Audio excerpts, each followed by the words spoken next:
이 시간 우리가 나눌 하나님의 말씀은 출애굽기 5장 22절부터 6장 1절 말씀까지. 모세가 여호와께 돌아와서 아뢰되 주여 어찌하여 이 백성이 학대를 당하게 하셨나이까? 어찌하여 나를 보내셨나이까?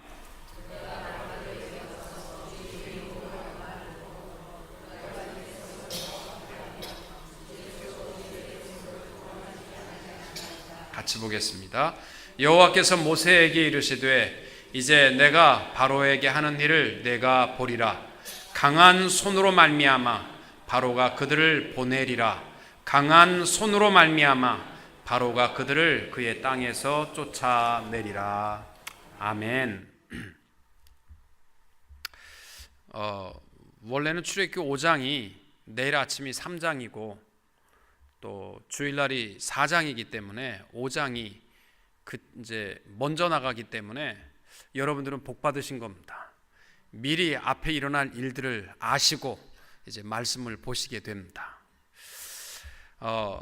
요즘 그 무슨 UFC라든지 무슨 권투 시합 중에서요, 진짜 한 번도 안 진 사람끼리 싸움 붙이는 거, 이런 거를 굉장히 사람들은 좋아합니다. 한 번도 안 진 사람이 싸우면 익사이링합니다. 누가 이길까? 이런 마음이 우리에게는 있기 때문입니다. 그런데 이러한 세기의 대결을 딱 붙이면요, 1라운드면은 이 선수끼리는 대충 안답니다. 오늘은 내가 밀리겠다, 오늘은 내가 이기겠다. 이 1000라운드에서 이 기싸움을 하게 되면은 대충 안다고 말합니다. 왜 이런 말씀을 드리냐면, 오늘 출애굽기 5장 말씀을 보시면은 모세가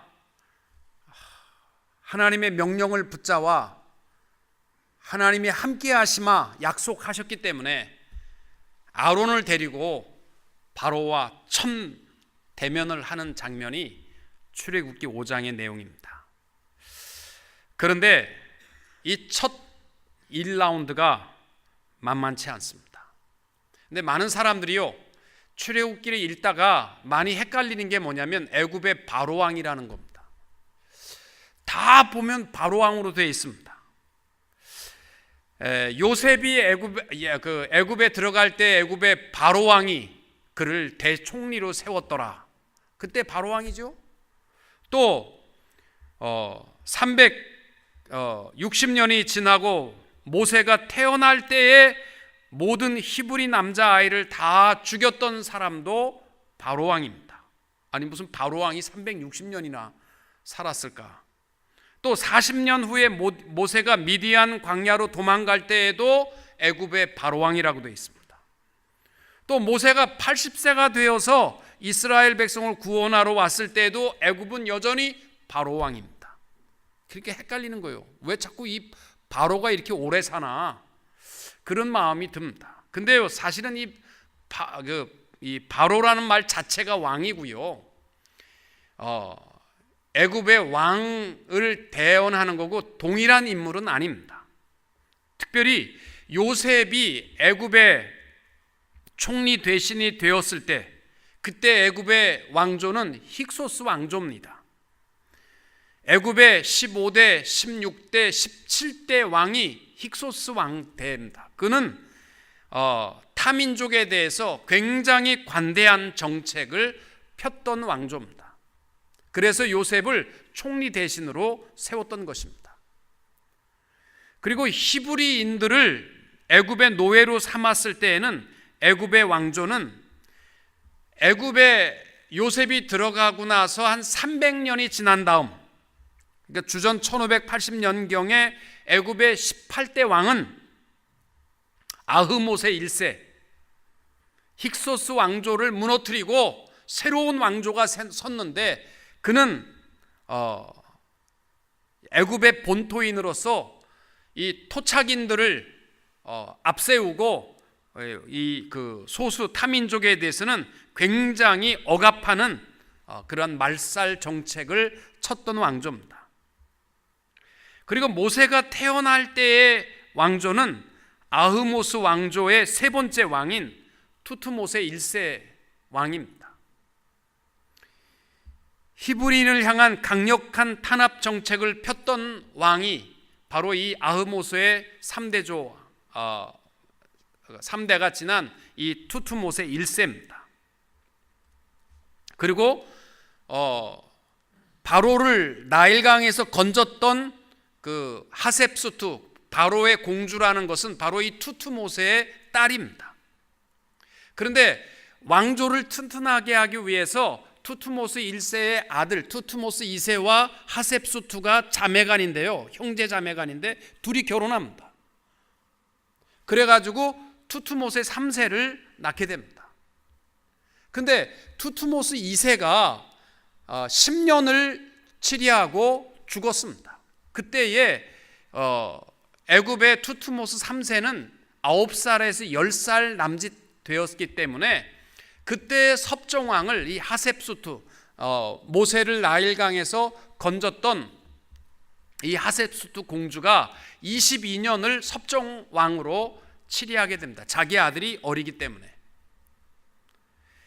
그러니까 투투모스 3세는 이 모세와는 굉장히 강력한 라이벌이었습니다. 사실 모세가 애굽인을 때려 죽이는 사건이 없었다면 하셉수투가 모세가 때려 죽이고 5년 만에 이 정권에서 22년을 통치하고 물러나게 되는데, 그때에 모세가 왕이 될 수 있는 가능성도 있었던 것입니다.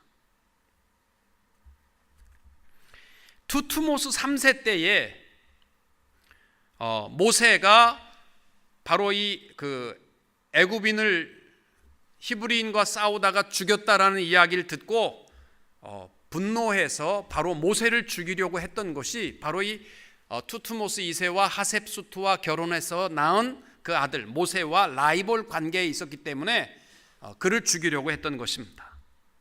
그리고 40년이 지난 다음 모세가 다시 애굽에 돌아왔을 때에는 투투모스 3세는 죽었고 그 아들 아멘호렙 2세가 바로 왕으로 있었을 때입니다. 이 왕이 바로 10가지 재앙을 경험하게 되고 이스라엘 백성들을 애굽에서 다 쫓아내는 그러한 일이 바로 이 투투모세 3세의 아들인 아멘호렙 2세였습니다. 지금 내가 왕에 대한 얘기는 굉장히 졸리신 것 같아요. 하여튼 그렇습니다. 그러니까 중요한 것은 뭐냐면 다 바로라고 얘기하지만 이 400년이 넘는 기간 동안에 왕은 바로지만은 다 인물은 다른 그러한 인물들이었다라는 것입니다. 그건 잊어버리셔도 되고, 이제 오늘 본문으로 다시 돌아와서 이제 모세와 아멘호렙 2세, 바로라고 되어 있지만 그는 투투모세 3세의 아들입니다. 아멘호렙 2세가 마주쳤습니다. 그리고 모세가 하나님이 너와 함께 할 것이다, 아론을 데리고 가라, 바로에게 가라. 그래서 딱 와서 시합이 게임이 안 될 줄 알았는데 1라운드가 만만치 않은 겁니다. 제일 먼저 모세와 아론이 내려와서 했던 일은 뭐냐면 이스라엘 백성들과 장로들을 모아놓고 여호와께서 나타나셔서 나에게 명령하신, 이제 애굽에서 내 백성을 이끌어내라 하신 하나님의 말씀을 그대로 선포하고 그 말씀의 능력을, 확신을 주기 위해서 3가지 이적을 행했습니다. 그것은 바로 하나님께서 모세에게 줬던 능력, 지팡이를 던져서 뱀이 되게 하고, 또 손을 품에 넣어서 문둥병에 걸렸다가 다시 넣어서 깨끗하게 되는 것과 하수를 취하여서 뿌릴 때에 그것이 피가 되는 이적이었습니다. 그러자 이스라엘의 백성들과 장로들은 다 머리를 숙이면서 과연 모세와 아론은 하나님의 종이다, 그렇게 확신을 했습니다. 그 다음에 바로와 모세와 아론은 이제 아멘호렙 2세에게 간 겁니다. 그리고 바로와 이제 마주쳤습니다. 그리고 출애굽기 5장 3절에 보시면은 이렇게 말합니다. 그들이 이르되 히브리인의 하나님이 우리에게 나타나셨은즉 우리가 광야로 사흘길쯤 가서 우리 하나님 여호와께 제사를 드리려 하오니 가도록 허락하소서. 여호와께서 전염병이나 칼로 우리를 치실까 두려워하나이다. 애굽 왕이 그들에게 이르되 모세와 아론아 너희가 어찌하여 백성의 노역을 쉬게 하려느냐. 가서 너의 노역이나 하라. 1라운드는 어떤 싸움이었냐면요, 모세와 아론이 와서 히브리인의 하나님, 그가 여호와입니다. 바로는 여호와가 도대체 누구냐? 2절 말씀에 보면 그렇게 되어 있습니다. 바로가 이르되 여호와가 누구이기에 내가 그의 목소리를 듣고 이스라엘을 보내겠느냐? 나는 여호와를 알지 못하니 이스라엘을 보내지 아니하리라. 지금 첫 번째 1라운드의 싸움은 어떻게 되느냐면요, 여호와가 누구냐? 그리고 모세를 통하여 선포하는 것은 나는 여호와로라. 이 싸움이거든요. 근데 이것은 오늘날 모든 세상의 모든 사람들이요, 이 두 가지 중에 하나에 속하게 되어 있습니다. 불신자들이 갖고 있는 마음이 뭐냐면 여호와가 누구이길래, 하나님이 뭔데, 여호와가 뭔데 내가 그 사람 말을 들어야 되느냐. 이것이 바로의 고백이었고 하나님이 없는 불신자들의 마음인 것입니다.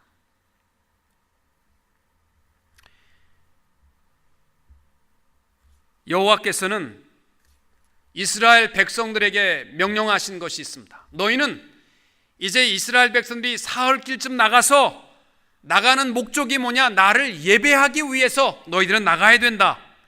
그렇게 말씀하셨습니다. 나는 여호와로라 라는 것을 기억하는 사람들은 가장 핵심이 뭐냐면 예배입니다. 여호와가 누구길래 이 사람들은요, 하나님에 대해서 무관심하고 들으려고 하지를 않습니다. 오히려 분노한 바로 왕은 이스라엘 백성의 이러한 요청이 일이 너무 편해서 배부른 소리를 한다 이렇게 여기면서 4절부터 9절까지의 말씀의 내용이 뭐냐면 이스라엘 노예들을 더 학대하라, 더 일을 많이 줘라. 그래서 그렇지 않아도 일이 애가 많이 생기니까 애를 더 못 낳게 하기 위해서 노동을 맥시멈으로 줬는데 그 맥시멈 벽돌을 그대로 만들면서 너희들이 제공하는, 애굽 사람들이 제공하는 지푸라기 주지 마라. 지들이 구하다가 똑같은 벽돌을 만들어서 이 비돔성과 또 람셋 국고성을 건축하라, 이런 명령을 한 겁니다.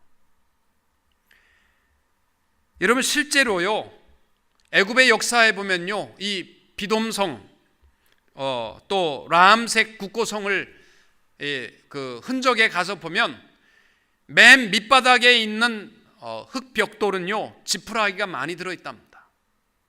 그런데 그 중간부터 올라간 벽돌들을 보면요, 지푸라기가 없이 곡초가 섞여 있는 벽돌이고, 그리고 이 비돔성 꼭대기에 있었던 벽돌들은 거의 지푸라기가 없는 벽돌이었다라고 말합니다. 이건 역사 속에 증명된 것입니다. 바로는 배부른 소리 못하도록, 생각조차 못하도록 더 심한 고통을 가했습니다.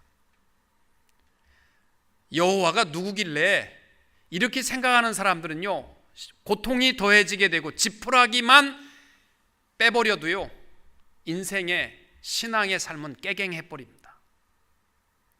오늘날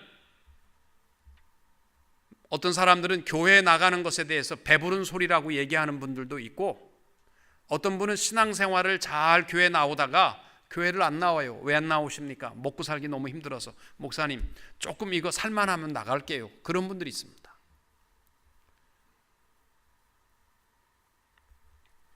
우리는 여호와가 누구길래 이러한 모습이 돼서는 안 되고, 우리가 분명히 고백하는 것은 나는 여호와로라. 우리가 믿는 하나님은 크신 하나님, 크신 여호와 하나님이신 줄로 믿으시기 바랍니다. 이 신앙을 갖고 있다면 우리 신앙의 신앙생활의 가장 중심이 뭐냐? 예배입니다. 이스라엘 백성들을 이끌어내라. 목적이 뭐냐? 예배하게 하기 위한 것이다 라고 하나님께서 선포하셨거든요. 예배는요, 우리 만족 아닙니다. 예배는 하나님의 영광입니다. 우리 하나님의 택한 백성들이 당연히 하나님 앞에 드려야 하는 것이 예배인 줄로 믿습니다. 예배 시간에 소홀히 여기고 우리의 삶 속에 봉사와 다른 것도 다 필요한 일들이지만 신앙생활의 중심은 예배입니다. 예배의 핵심은 말씀입니다. 하나님의 말씀에 대해서 좀 우리가 함께 하나님의 음성으로 듣고 삶의 역사를 이루어 가는 것이, 이것이 하나님 여호와로, 나는 여호와로라 라고 고백하는 신앙인의 중심이 되어야 할 줄로 믿습니다. 예배가 살아있으면요, 신앙이 기쁩니다. 예배가 내 만족이 아니라 하나님 앞에 내 마음과 뜻과 정성을 다하여 하나님을 기쁘시게 하는 예배가 살아있으면요, 우리의 신앙은 다한 겁니다. 그것보다 더 중요한 것은 없습니다. 왜? 나는 여호와로라. 하나님께서 뭐가 모자라서 가져오라고 하겠습니까? 하나님이 필요해서 우리를 강제로 집행하겠습니까? 나는 여호와로라. 이것을 믿는다면 우리 신앙의 가장 2018년도의 중심은 예배가 될 수 있기를 축복합니다.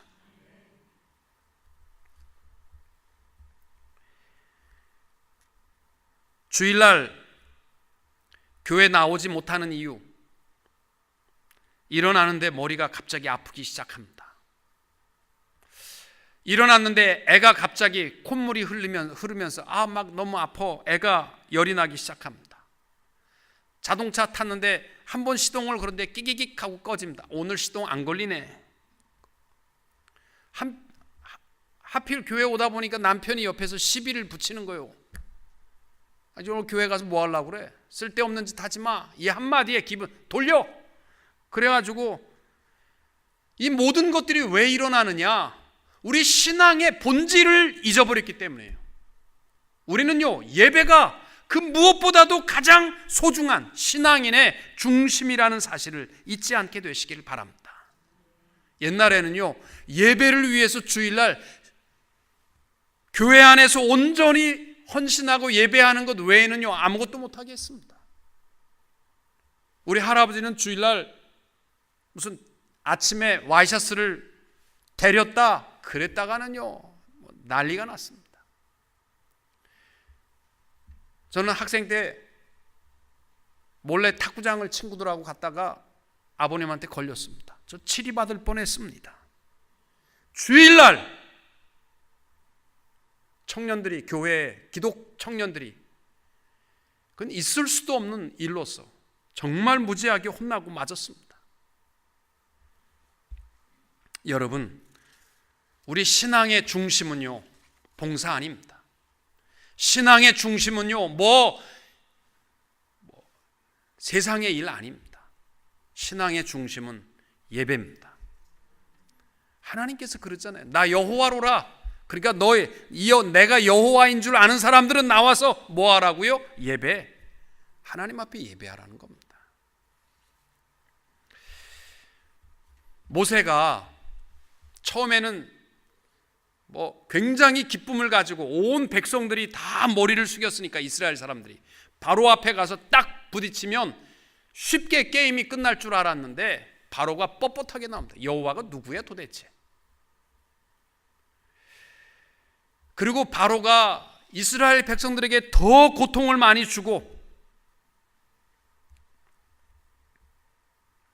또 이스라엘 백성들이 너무 어렵다 보니까 모세를 원망하기 시작했습니다. 그것이 출애굽기 5장 21절입니다.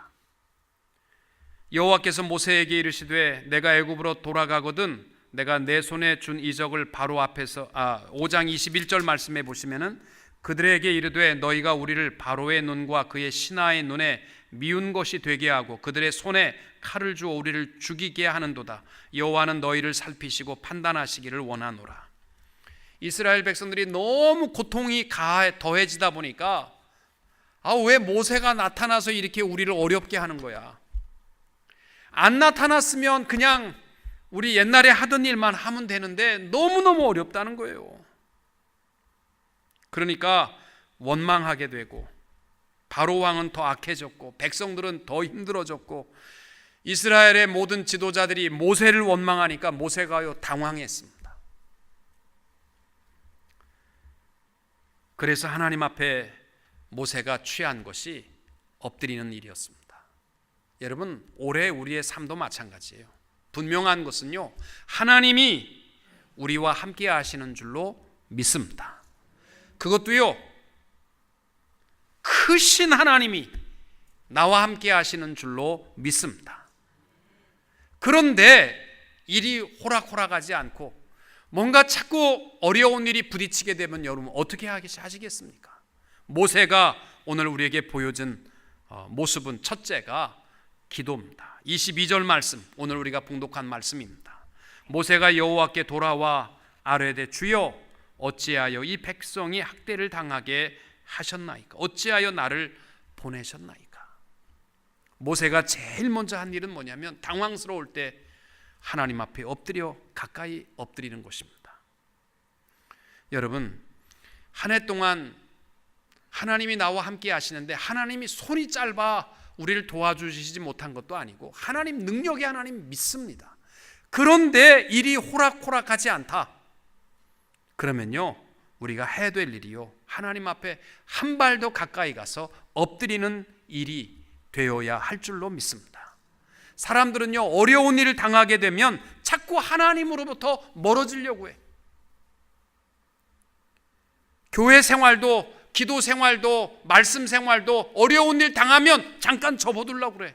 아닙니다. 평상시에는 1시간만 기도하시고 진짜 어렵고 힘든 일을 만나시거들랑 3시간 엎드리세요. 하나님 앞에 한 발 더 가까이 나아가게 될 때에 하나님께서 우리에게 주시는 축복의 말씀에 약속이 있습니다. 모세야, 강한 손으로 너를 붙들리라. 강한 손으로 너를 붙들리라. 거듭 약속하시잖아요.